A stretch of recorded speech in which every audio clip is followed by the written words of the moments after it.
trucking on. I'm trucking on. Move her on down the line. Another town will do me fine. I'm trucking on. I'm trucking on. Cody Payne. Welcome back. Welcome back to Truckin' On. Yeah, no, we've got here, jumped on, and rock and roll, and good to be back. Always good to see, obviously. You reminded me, I think you were in my first video episode. Yeah. With the great Logan Harris. You've done a great job. In the realm. He's done a fantastic job for you. I took a break and just did audio for a while, and then I tried to record it myself for a while. Yeah. And now Logan's back.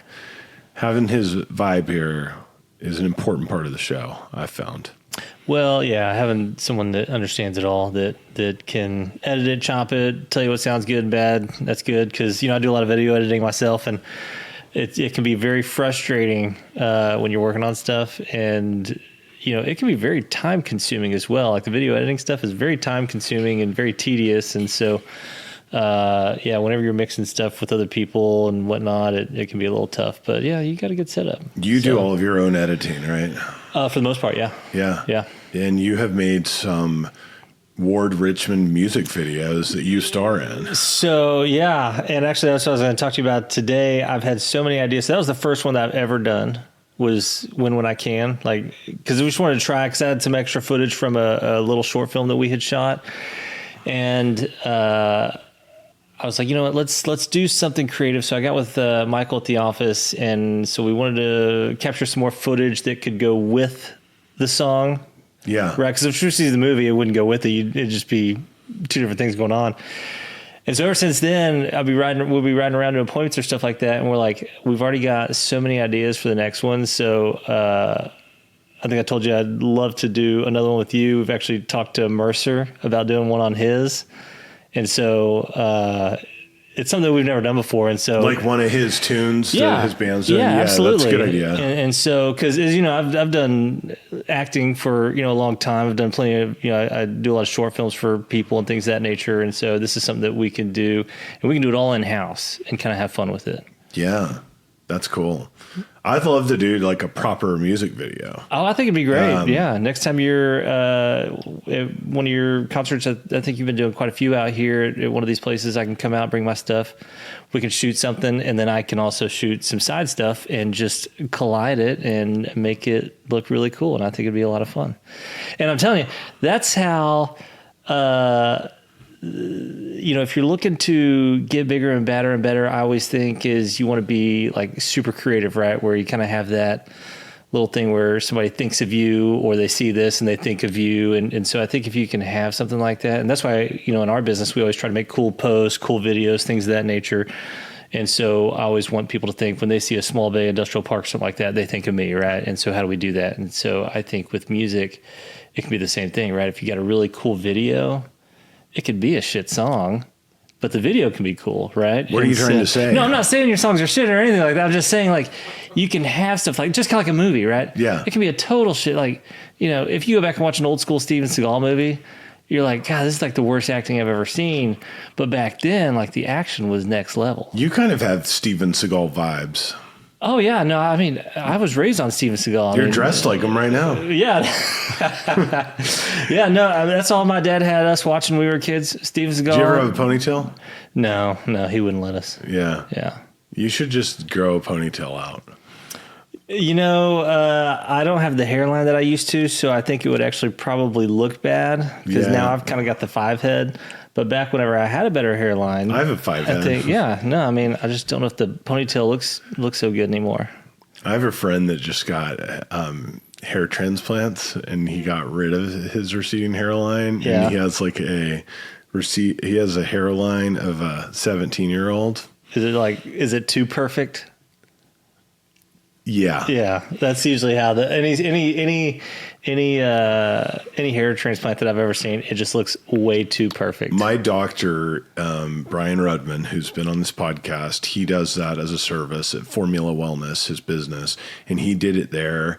And I noticed I had my physical yesterday, and I was checking his hair out because I knew that he had done it, and I'd just seen my friends, and I was like, okay, like Captain Obvious over here. Yeah. But with him, he did a good job where it looks way more natural. Like he still has some recession, and it just like is filled in a little bit. Yeah, you want it to look like you put sod down. You don't want it to look like perfect AstroTurf at, That's 40 or right. 50 years old. And so that's why I've never done it.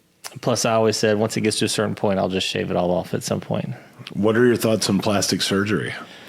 I don't really care for it. I don't have any thoughts for it. If somebody wants it, they want it. And, if they need help with, imagery or, what they think they should look like, I think go for it. I mean, To each their own? yeah, because I take peptides. I take all sorts of stuff as well. So, What are you on? I take BPC 157, DHEA, 25 milligrams of that. And then I've taken Simorelin and Epimorelin, and I've taken 5-amino and others as well. So I was talking to my doctor yesterday. Actually, when we shot our podcast a couple of years ago, I was on testosterone and tesamorelin, and I was ripped. I remember you were. I was the most I'm ripped. not saying you're not now, but I remember when you opened the door, that was like the first thing I said was, man, you've been working out a little bit. Yeah, and I mean, I was working out really hard and using the peptides. Yeah. And it was great, but I just got sick of like sticking myself all the time. And I mean, it's costly. It costs like, I mean, I think it's like testosterone's like $150 a month or something, but the tesamorelin is like 600. Peptides are $600 a month or something. Yeah. And I thought about it yesterday because I got back, like I do like real extensive labs for my physical because my doctor's badass and he does all kinds of like epigenetic testing and all of this stuff. But my testosterone level, I think it was at like 250. That's pretty low. That's low, for as active as you are. Yeah. He said it's low, and I don't feel like it's low though. Yeah. Mine's around that. I just played a show Saturday night. Did you? I was approached by a young lady after the show. Yeah. Looking for And directions somewhere? Or? Looking for directions. She invited me to go to a bar after the show. Yeah. And if only it were my younger self, he would have been all about it. But I'm a clean living man now. And so I said no, but I felt the testosterone and it's there. Did so you? It might say it's low on the test, but I had to like seriously talk myself off of that cliff from going out honky tonking with, a young lady who I had just encountered at the show. No, and I think testosterone is kind of like blood pressure. Like I feel like I can actively raise and lower my blood pressure, and I think that's also because I've dealt with anxiety and panic attacks for 20 years, which that can, that throws it all over the place as well. And so, but I think testosterone is the same way because I think you can always tell in certain situations that you're feeling a little more active, a little more whatnot. But man, I tried testosterone and it just hurt my knees too much. I couldn't take it. So I just rely on the peptides and feeling good. Yeah. So I'm debating and I kind of walked away. Like I do kind of miss like the veins popping out of my biceps, which occurred, but I feel really good about like what shape I'm in right now, and like I look in the mirror and like, I mean, yeah, I can always like lose a little off my gut, but in general, I do yoga and I have like lean muscle mass and I feel good. Actually, when I was doing all that stuff, I was lifting weights way harder. I just do like push-ups now and things like that and more yoga type stuff. But back then I was lifting weights, but I was really sore and I was tearing up my body quite a bit from overdoing it probably in the weight room. Yeah. And even though it like looked really good, I feel better now. So who knows? Yeah. I like being all natural. I'm on nothing right now, like no supplements or anything. What's interesting is, did you ever, I know you've battled anxiety, did you ever take an Effexor or anything like that, SSRI or SNRI, anxiety drug or anything? Oh, I took, when I was in rehab, they gave me gabapentin. Now I took Xanax before, but more similar, recreationally, Xanax. And then I took gabapentin, which is like a non-addictive version of Xanax. Okay. And anyway, that's the extent of it. And I got off of all of that, though. Yeah. Like, I just wanted to be off the those types of any type of drugs, really. So I took Effexor for probably 17, 18 years, and I got off of it about a month ago. Oh, really? Yeah, that's what I was going to ask you, because, you know, when you get off that stuff after being on it for so long, it's very difficult, right? And you've modified your brain chemistry by being on it. Oh, for 17 years, yeah. I'm sure and so you deal with the withdrawals that they never sell you on when they give it to you. They don't say, hey, when you get on this, it's going to be very difficult to get off of. And so I finally have gotten off all that. I mean, obviously still deal with withdrawals. You deal with that for a long time. Did you just go cold turkey, or so did you I weaned off a little bit, but then I just went cold turkey. When my son was born, we went to the doctor, and they're like, hey, he's ready to go now. So we just went straight to the hospital. So I didn't have anything on me. So I spent several days there without it.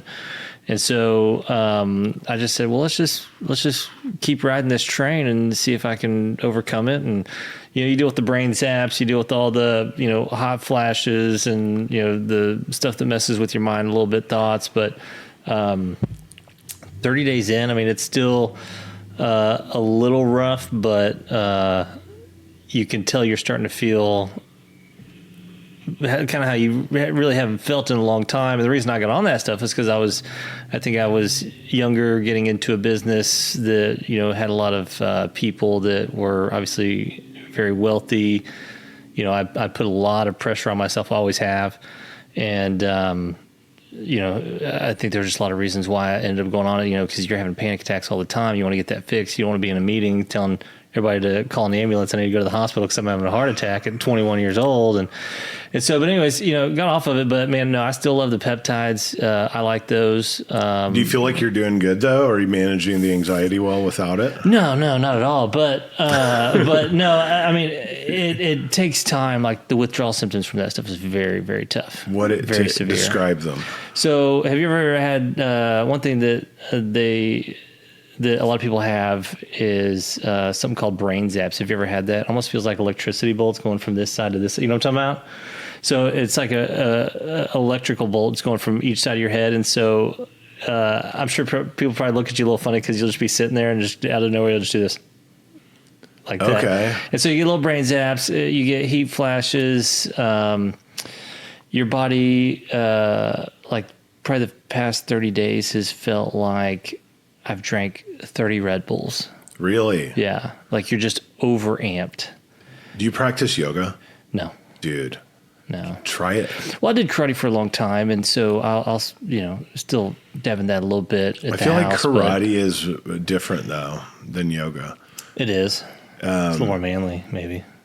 It depends. I'm just kidding. I just know because you're a yoga guy. I was just messing with you. I know. Oh, I mean, my cousins give me so much shit. Like, they're from Brownwood, and my cousin Jake calls it yogurt. He goes, like, are you doing yogurt? Yeah. And just give me so much shit. But I'm like, you know, I feel Who can do the splits and who can't, cousin? My anxiety is, I used to have anxiety. I didn't really know I had anxiety because I just started drinking as soon as I became an adult, and that alleviated it until that's it what didn't. Yeah, that's what my uncle did. He battled it, and that's how he fought it. It was a wonder drug yeah. for my anxiety, and Yeah. it just like went away, and I can go to happy hours and functions and all of these things and like just feel fine as long as I have a drink in my hand.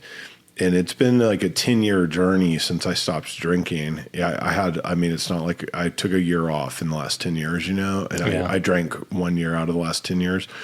But I feel like I actually needed to do that one more time. And then since I quit that time, now is like a decade, is the first time I felt like, okay, like I think my anxiety is pretty damn good, but I give yoga and meditation all the credit. Do you meditate? No. Dude, do those two things. Like I'll give you some tricks, but like the Headspace app, you can just meditate for 10 minutes in the morning and at night. and it teaches you how. That's how I started. And now, man, I meditate for hours a day. I get up super early. I read, then I meditate for a solid 45 minutes. And, but I'll do it throughout the day. And it's kind of like the sauna and cold plunge. They're similar because they're very meditative things, because you can't get in the cold plunge and be worrying about things because you're just thinking about the cold. Yeah. It shuts your brain off. So if you think Which about, I still do every day. Yeah. And that helps out quite a bit. For sure. Like I think that's great. And then the yoga meditation, it's just like, man, I think they created that. They're both ancient art forms, right? And practices that were created to alleviate anxiety and stress from human beings. And I mean, yoga also is good for the body. So, and like all your organs and everything, because you're stretching everything out, and it's cardiovascular and muscular, but it's just different. It's totally different energy. I've never done karate except for maybe like a year when I was a kid. But it's a different energy from exercising, like in a gym and lifting weights, which also can alleviate anxiety. Yeah. But it's super grounding to do those things, meditation and yoga. I found it helps with my anxiety at least. So. Yeah, no, there's a lot of things like that. Because, grounding is one thing, because, when you're doing it and you're actually on the ground and touching the earth. There's a lot of things that, I do that helps me on the anxiety side. Some of it's like breathing techniques, things that, or, certain things, not eating certain foods, staying away from everything. Like I don't drink any caffeine whatsoever. Yeah. And so I have to stay away from that, because even when you like it? No, I love it. I mean, you love coffee? I love like the taste of a Dr. Pepper, my wife, she'll have one and I'll just take a swig and you're just like, oh. I love a Dr. Pepper. Oh, it's so good. But see, like I can't have it because it will literally just way over amp me, give me the jitters. And so like, I haven't been able to have, like a full can of Dr. Pepper in like over 10 years, and so. You ever been into nicotine? No. That's something else I use. Unfortunately. I don't know if that is good for anxiety or bad, but I like it. I will tell you, so, I was able to, I always drank alcohol, my, entire adult life. But one thing that I found out when I actually got off that medication 30 days ago, I can't drink it. It kind of messes with you a little bit and just cranks up the jitters a little bit. It does. And so, but I used to use that to bring them down a little bit. And so, because I had even taken time off a long time ago. And then, like you said, then you tried it again for a year, and like that's what happened to me. And then I tried it, I had a few drinks one night and I was like, oh, daddy's back, and so I enjoy it. I don't go overboard or anything like that, but I do like tequila. But yeah, I have to moderate myself quite a bit. And so that's the only unfortunate thing, because there's a lot of foods and stuff that I do like that I can barely have. Otherwise, it could crank up my anxiety a little bit. It's the weirdest thing. I feel like God gifted me with a highly sensitive body, and so. But it's also a good thing, because I am I'm very I regulate myself quite a bit. Like I do and eat the same things. You're super disciplined. Yeah. Right. Well, because I have to be. Otherwise, I'll feel like I'm freaking out all the time. Yeah. Yeah. I have the tattoo on my arm, Discipline and Freedom. It's the Jocko Willink wrote a book called Discipline Equals Freedom. Yeah. And it's a great paradox that like you think of freedom as not having to be disciplined maybe, but actually like the discipline and all of these things, like, I do them just because.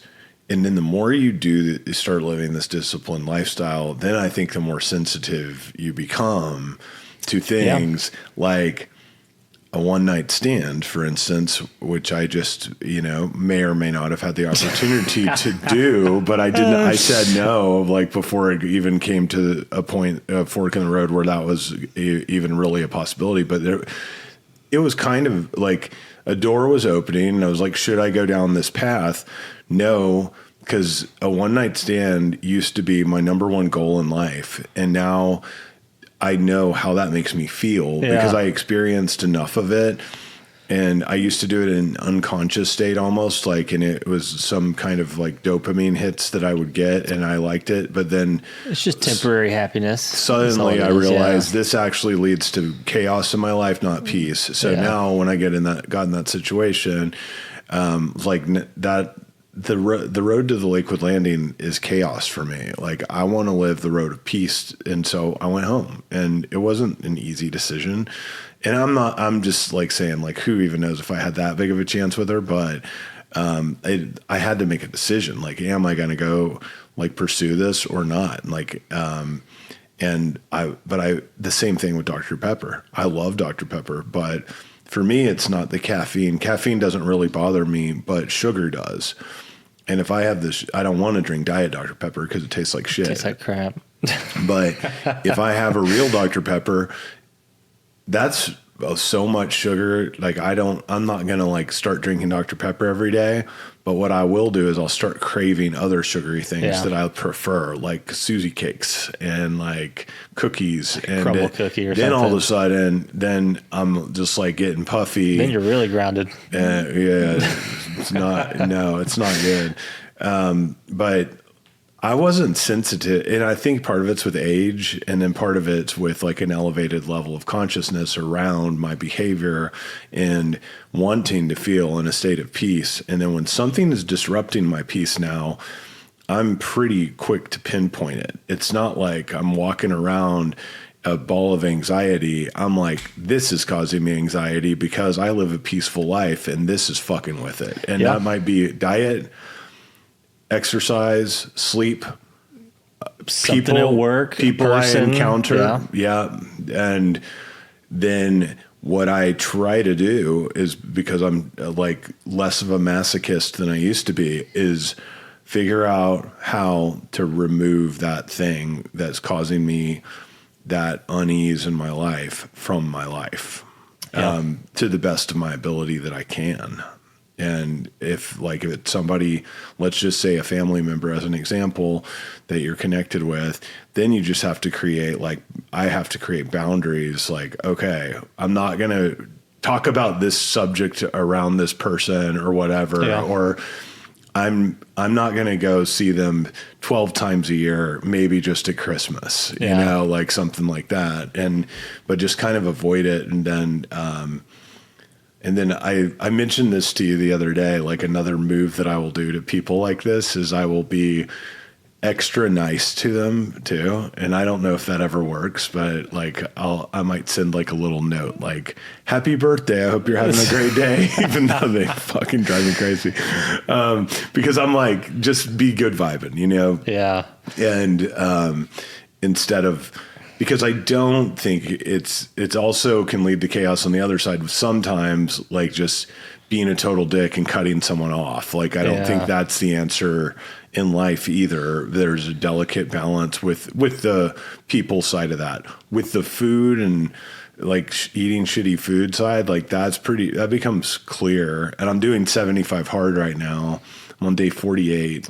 I commend you for it because I think I got to day 2 when I tried it. Yeah, I feel really good because of it. And I've just quit fried foods, pizza, and sugar, sweets, and those things. And you can't drink, but I already don't drink, so that's kind of easy. And then doing 2 45-minute workouts a day. And that might just be a walk with my dog for 45 minutes, but it's consecutive 45-minute walk, whereas before I was doing 75 hard, it was a 10-minute walk, especially in the summertime. And now these things, like these discipline, I don't want to quit it really. I want to just keep living this way because it feels good.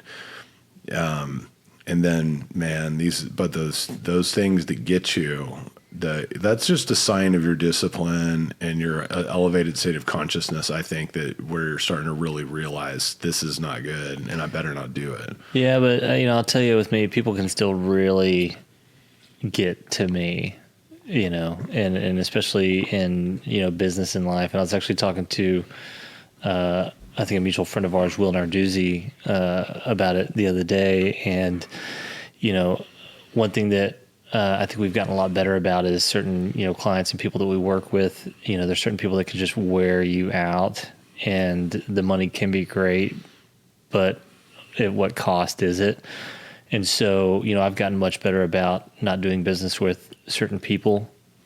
And, if you get a certain vibe from that person going into it, just kind of always trust your gut. And, if they don't see your value, you don't need to consistently work for their approval or whatever that you think is needed, because at the end of the day, you're not here to change somebody, especially during a transaction. That's not our job, is to, make somebody a nicer person. And so, that's one thing that I feel that I've gotten a lot better about is being a little more pickier and choosier of who we work with, even if it costs us money, because I think at the end of the day, it costs me a lot more peace than anything, which is not what I need going back home and, staying up late at night thinking about this or that, or something that I think maybe somebody did wrong, or maybe somebody doing me wrong. I don't have that victim mentality, but I also don't like things to consistently stay in my mind that's not a part of my close circle, if that makes sense what I'm saying. Totally. Do you have any clients that really like to be entertained? When you say entertain, like for us to take them out and things? Yeah, no, we don't do that. Yeah, we don't either. Yeah. We'll take them to dinner. I know people that like that, and you can see people that expect that and want that. That's like a whole genre of clients out there where they want to be wined and dined and entertained constantly. Milk brokers. Yeah, to the bone too. And that seems I'm not that kind of person, especially now that I don't drink. But even when I did drink, I was still let's do really incredible work for our clients and bust our asses for them. And then maybe go have dinner a couple times a year to celebrate. If we're working with them all year, but that's fine. But to make it this party relationship or something, make it about that. It feels really ingenuine to me in a way, I think there's just a line, Well, and I like to keep, I've got several friends that are people we do business with, but I try to keep that very distant and make it more professional than anything. I don't want to be spending my, nights and evenings, taking, clients out or whatnot. I've got a very close group of people that I hang out with on a regular basis. Several of them are guys that that I work with out of our office and our team. We've been together a long time. I've got my wife. I've got a couple others, and that is it. And, your kid? Oh yeah, I forgot about him. I always forget about him. But he doesn't bring a lot to society yet. So he just kind of sits there and shits his pants all day. And so, how old is he? 1 month. Yeah, congratulations. So thank you. And so he's doing good. Mama's doing good. And so that's, what's his name? Everett. Oh yeah. So it's my middle name. Okay. And Everett Theodore Payne. We're very excited about him. We've got a lot of big plans for him. I'm gonna make him a movie star. Oh yeah, and I bet you will. Yeah. You're gonna get him a YouTube channel. We will, yeah. Wow, I can see that. but I carry a very close circle, and I don't have a lot of friends. I really don't, and just a very few, and that's more than enough because they're very good. And so, Austin out of my office, I don't know if you know him too well, but yeah, he's been a good friend of mine for a long time. We've worked together, multiple firms, been around. We hang out in the evenings and on the weekends, and so. But yeah, as far as clients go, no, I keep it pretty professional, and we try not to do dinners and stuff like that, which is unfortunate because I know a lot of people like that, and closing dinners are fun, and we will do this every now and then, but we're pretty, or at least me for the most part. I like to, when I leave work, I go home and I stay home. Yeah. Yep. I like that. I do value the dinners from time to time, but just the overdoing it or making that your lifestyle of constantly being out and working every night of the week. Your value should be your work. Yeah. Your value should be your job and what you bring to the table, not how much fun you can be outside of your actual job. And that's my opinion, because like I said, I'm so regimented. Like every Friday night, me and my wife go to the same restaurant every Friday night. Like, and so I don't trade What those restaurant? nights. There's a little place out there just outside of Fort Worth in Willow Park called Drake's Yoke. We're literally there every Friday, 5:30. And I love a 5:30 dinner. oh yeah, well that's how regimented I am too. And she complained about it when we first got together, eating so early. She's like, "You're eating with the old crowd," and I'm like, "Well, we'll catch up one day, I promise you that." And so, but we're there every day. And what's funny is there's so many people that know that we go there that sometimes people will show up to eat with us. And so I think that's kind of cool. That's a really cool thing. Yeah. I love traditions like that. That's nice. Yeah. And so we enjoy it, but no, man, we're very results driven in our office, a lot more than anything else. And so, we only wish for one thing, and that's results. I like that. How is the market doing right now in the world of industrial investment sales? I'll tell you, the big box stuff I can't tell you, but the small bay that we specialize in, I think we have carved such a good niche out, and I think we are on the verge of doing like really, really big things across the U.S. We're still scaling it, trying to figure that out, right? Because most of our business is still done in Texas. We are working in other states. For the first time, we actually just worked on a project in California the other week, which I thought was fun. But that side is very good. There's a lot of interest in it. It's a great inflation fighter. Returns are still very good. Good tenant retention, good tenant velocity. I mean, there's so much good about the small bay side. I can't say really anything bad about it. A lot of people getting into it. A lot of people coming from like self-storage, multifamily, big box. Like there's a lot of big players getting into it. And, we wrote that book last year. That thing, like I never would have thought, A, I never would have thought I'd have read a book, but B, nonetheless write one. And that thing's been huge for us. Absolutely huge for us. What's it called? Flex-based domination. So your Bible on your nightstand, flex-based domination right next to it. It's the best way to do it. But Austin and I wrote that book. It's been very good.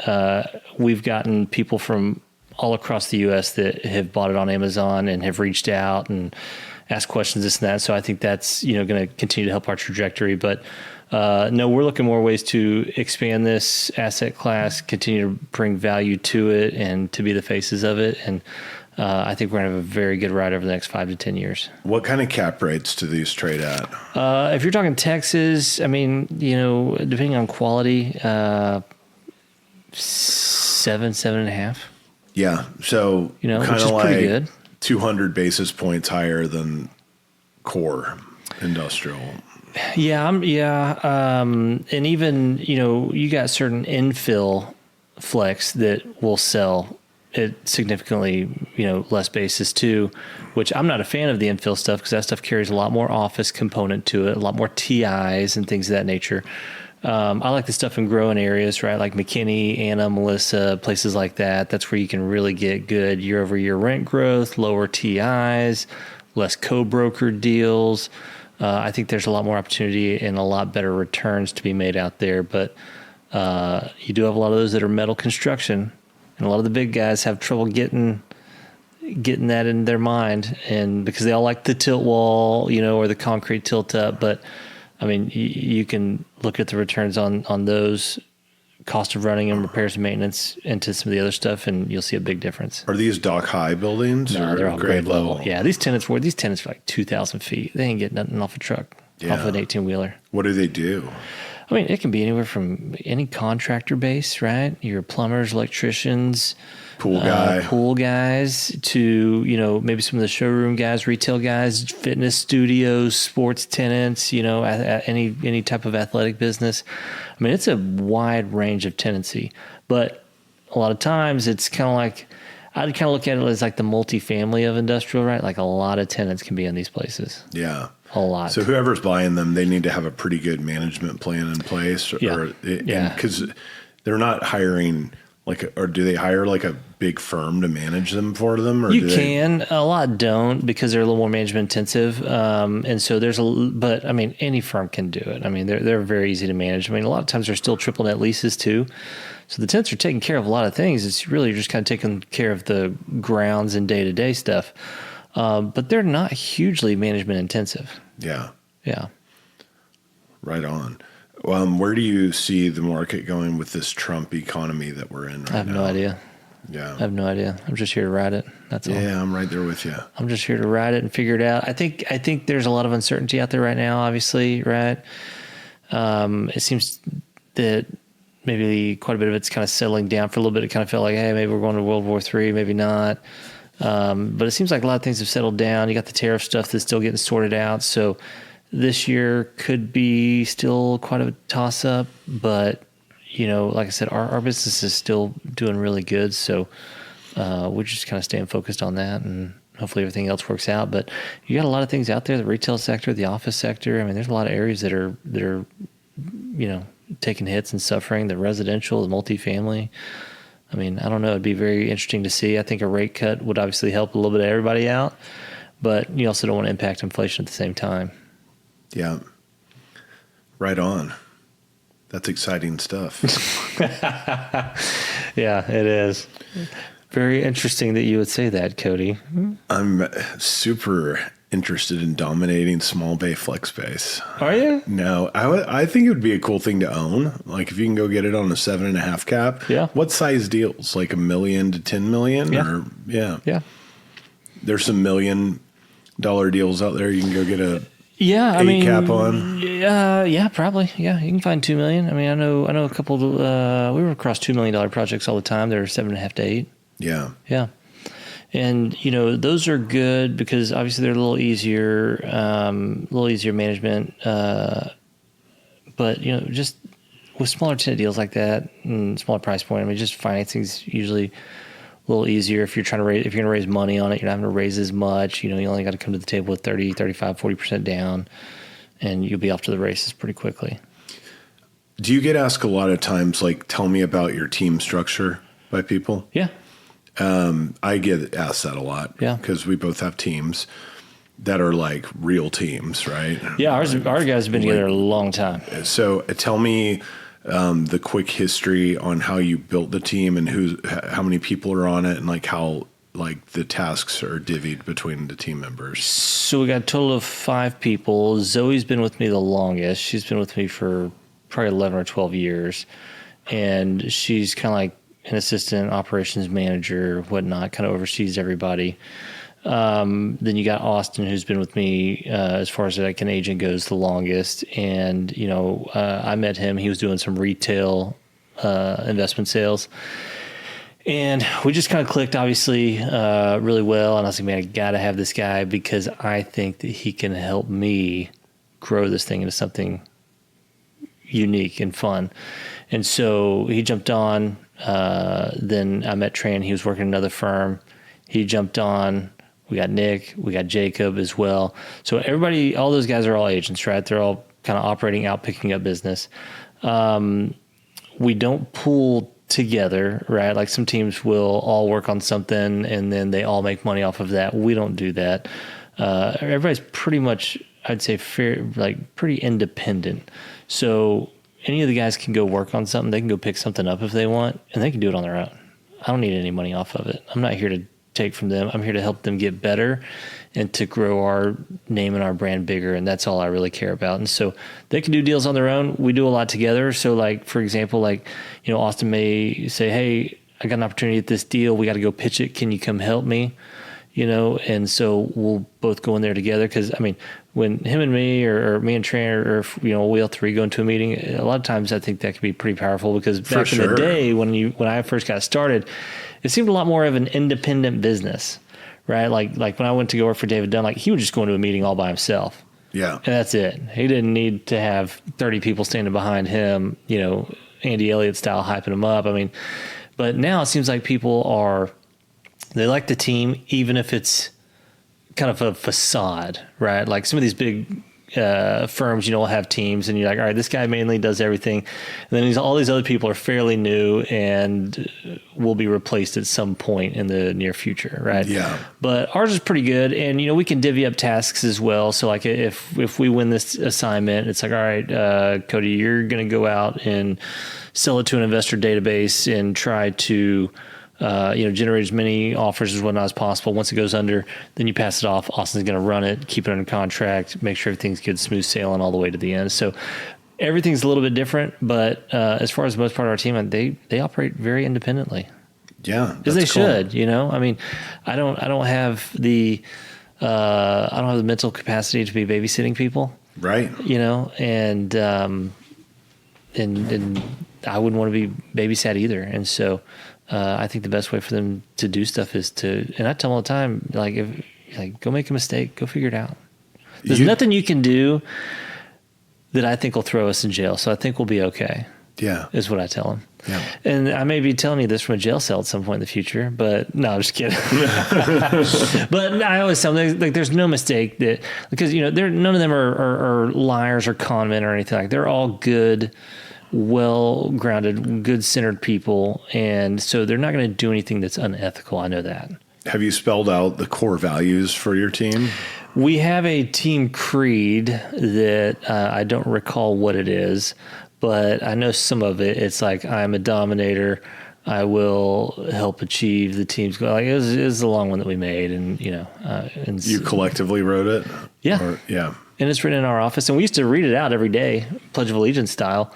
And I don't know why we stopped. You need to get back to that. Yeah, I think so. We enjoyed it too. We do that with our core values and core operating principles. So whenever we have a team call, which during the summer months where we do it, we try to do it once a week, but then we ramp it up and when school starts back. Yeah. And but at the beginning of every meeting, it's like, James, what are the core values? And he says all 5. And then which one of these did you embody today? And he'll pick one. And then we have core operating principles, the same thing. And somebody will say them and talk about which one they're embodying that day. We need to do core values. I think that would be a very good one, because our team creed is a little long.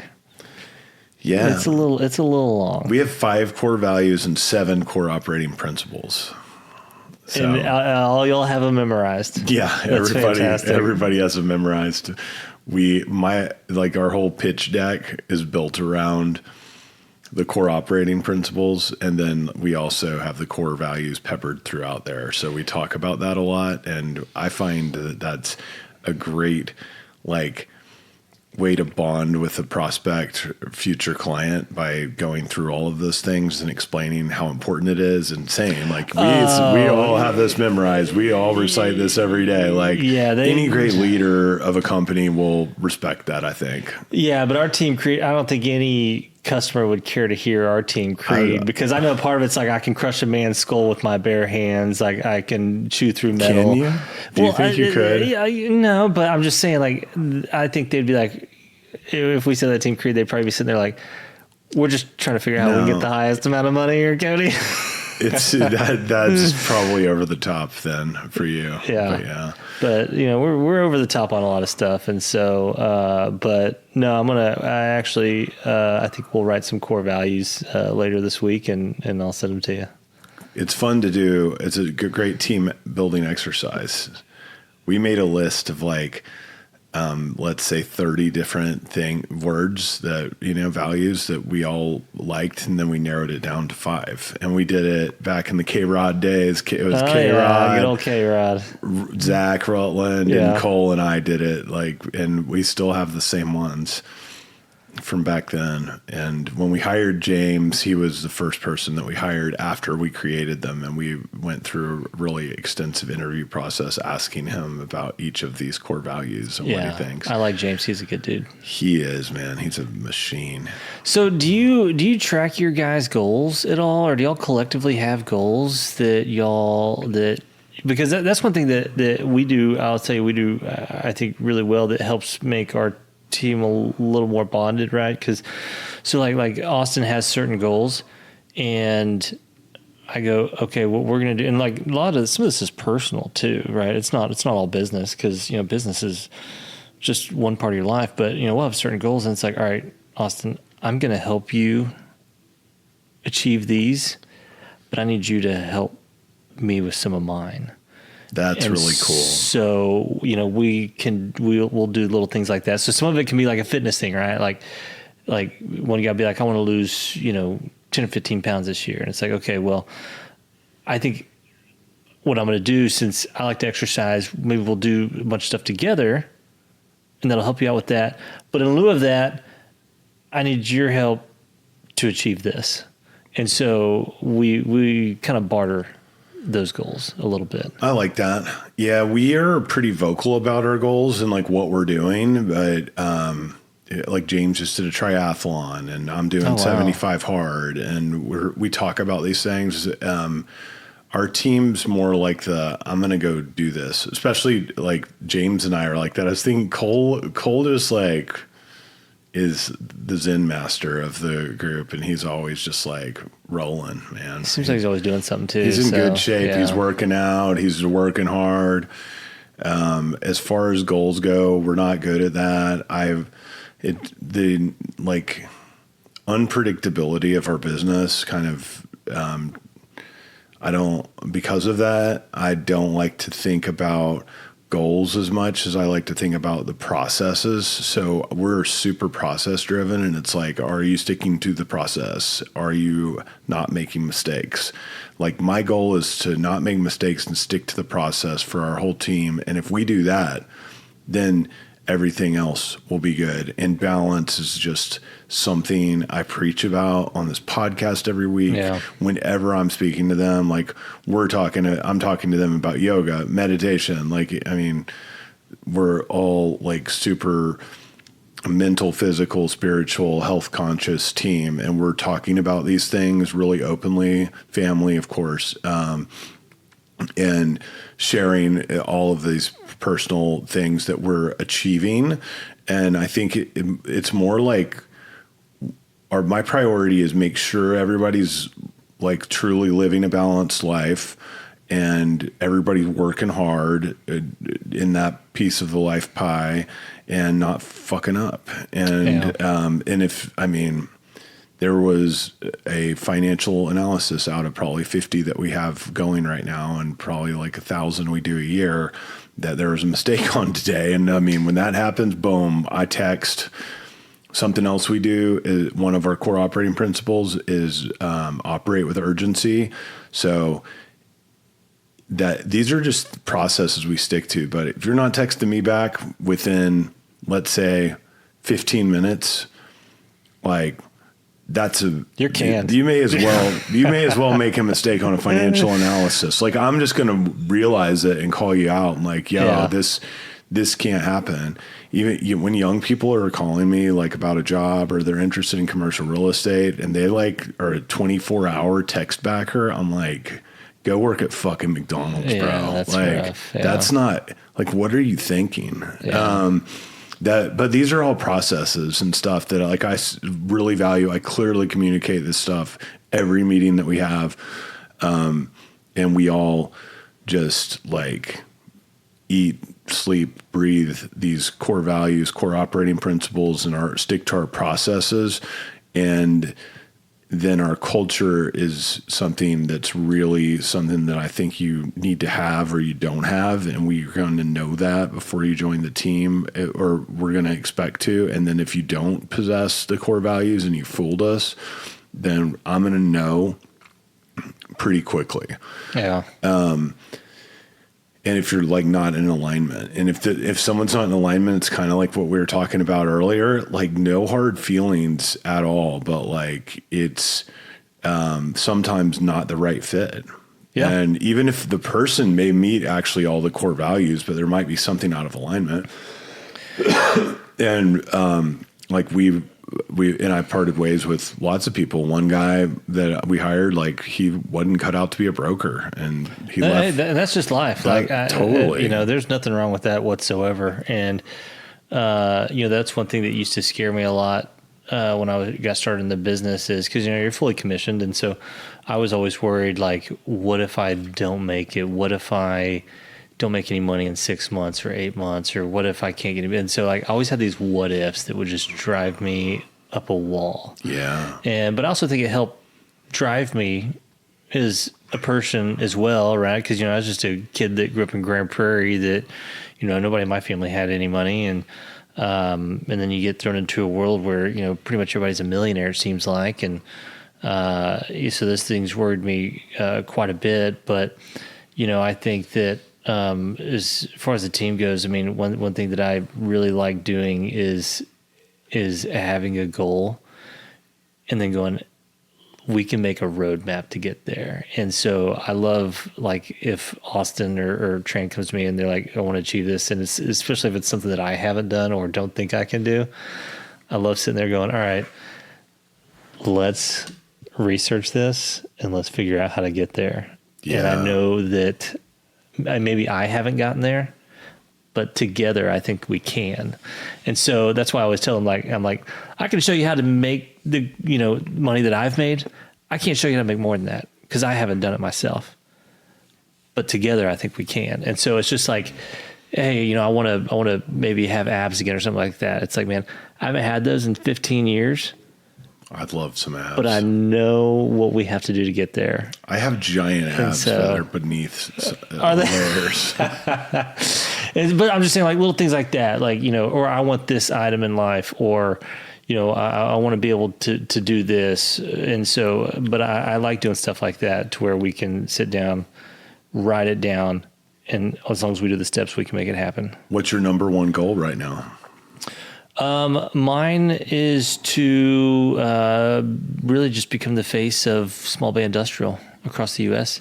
and bring in as much business as possible to the guys and just really grow something that we own. And there's a lot of little spider webs that are coming off of this that we are entrenching onto into other stuff that's really, really good, whether it's development, ownership, other programs. I mean, and so I want us to really build something that is, Trent's got a word for it, where it's like kind of all encompassing.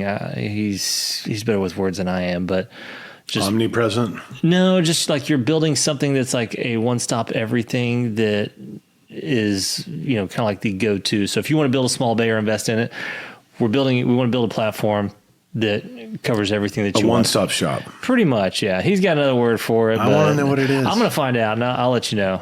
Yeah. It's like ladder or something. I don't know. That's an exciting goal, man. Yeah. And I know you can do it, and you will do it. Well, and what I like about it is it's very tough, and I could tell it's going to take a long time, so I won't be demotivated for a long time.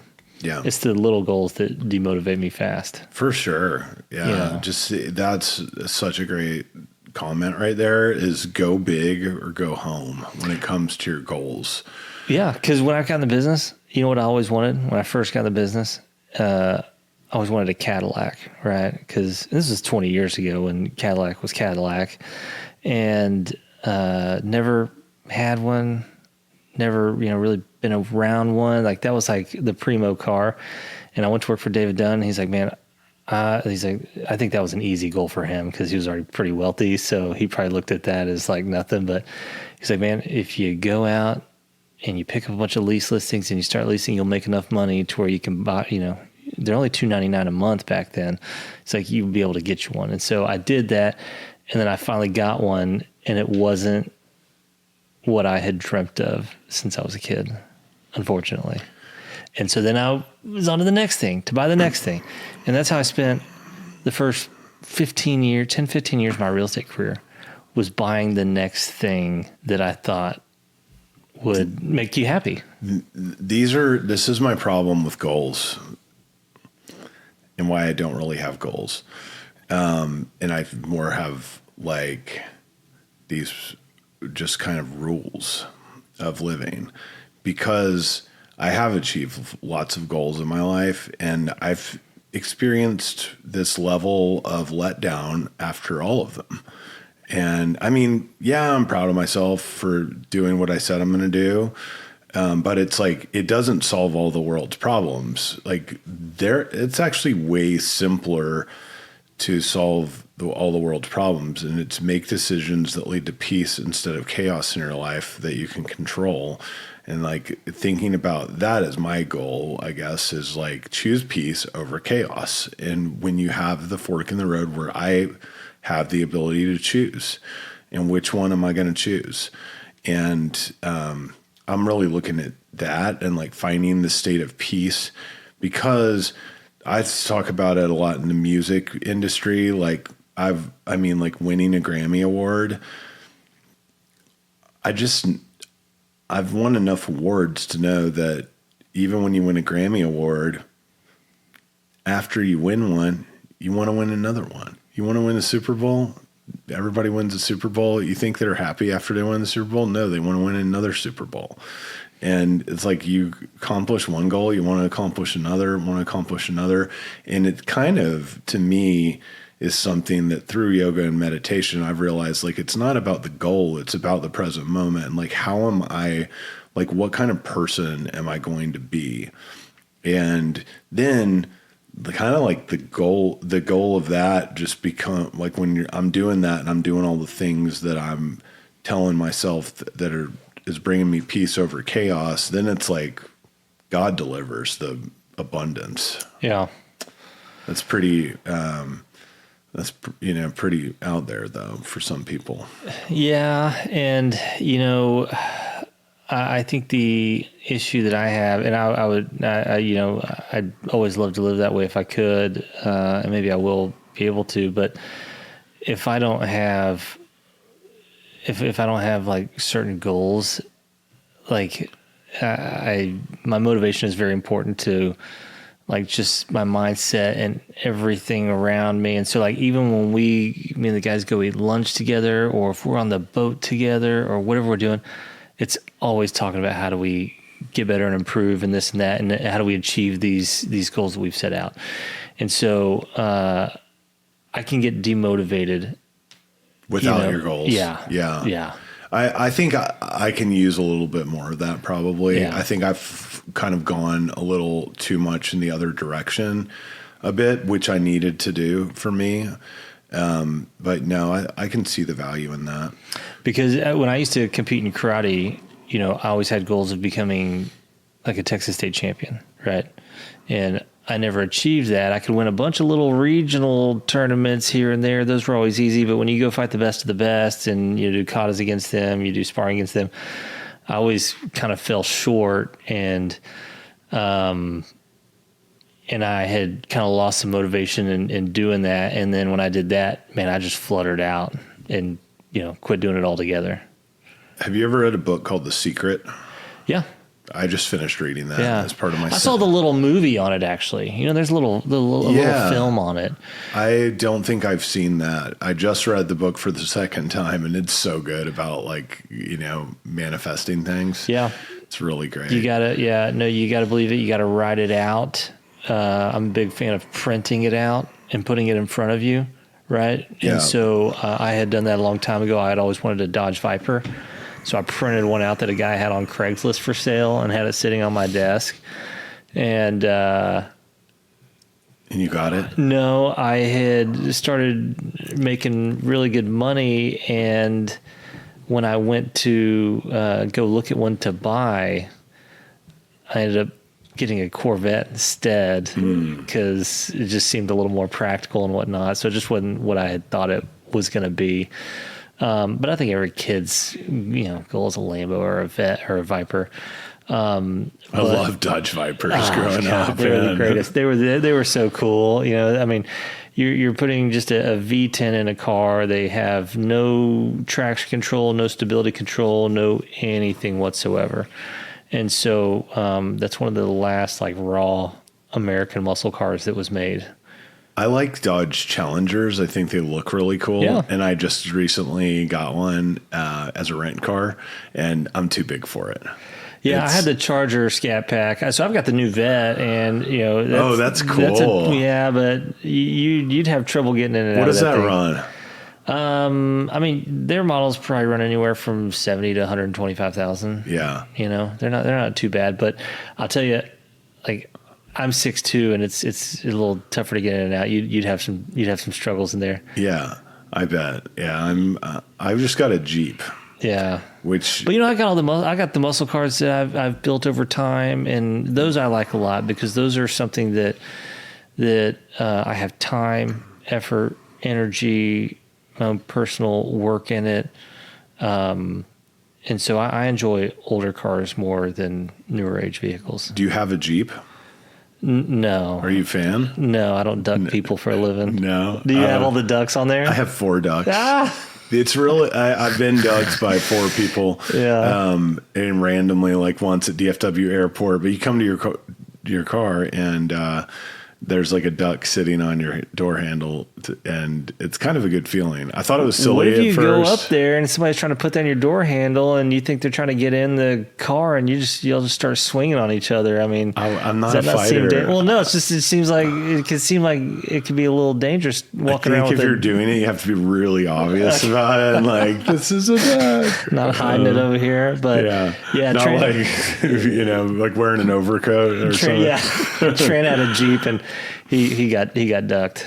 Yeah, I don't understand what that means. I don't understand what it is, but I think it's a funny thing. It's a funny thing. Is that why you got it, to be a part of the ducking society? I've rent Jeeps whenever I travel, and other than the one time I got the Challenger, I always ask for Jeeps, and I love driving them. And finally, last summer, I was like, you know what? I'm just gonna get a Jeep because I felt like it was not. I was driving a Tahoe, so I had a Tahoe. No, you seem like a Jeep guy. I got top off kind of Jeep dude, guy. Yeah. I have the push button top down thing on my Jeep, which is really nice. So it just goes right off the top. Oh, nice. But yeah, I enjoy it. It drives it's real torquey and like awesome going off road on it and stuff. You look like a Jeep guy, a little Baja Jeep, top off. It kind of fits your style a little bit. Yeah, I feel like I'm aligned with the Jeep.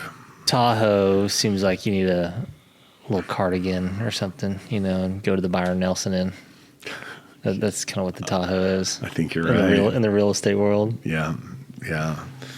I'm a Jeep fan, so I carry ducks around in my car. So if we see another Jeep, my kids love to go duck the Jeep. Yeah, just go shove in the exhaust tip or something. No, on the driver's door handle. I don't know the rules of it. Yeah. Man, what else is going on? What else do you want to talk about today? Man, I'll tell you, I think we've covered quite a bit of good stuff, from business to goals to life and moving on. And team and health. About to put in a little zen over here. Uh-huh. Yeah. No, I think we've covered quite a bit.